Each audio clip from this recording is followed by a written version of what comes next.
వినబడుతుంది. అతి తక్కువ టైంలో పార్టీలో పట్టు, జనంలో ఆదరణ పొందిన మేధావి.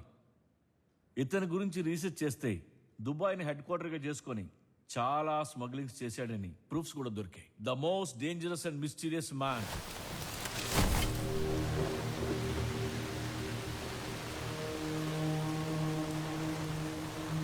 బ్రహ్మ.